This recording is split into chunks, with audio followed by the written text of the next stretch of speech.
I will talk about how can you log out of your account on your Travigo app. We go to figure out the solution or know how you can do that on your Travigo app. So you just follow these ways, then it's going to work with you.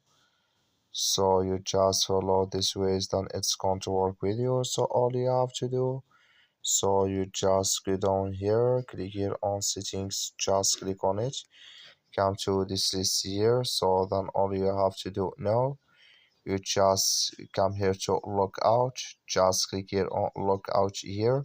So when you just click on it, then it's going to take you out of your account on your Travigo app. So that's all you have to do to log out of your account. That's all. I wish now you I get it.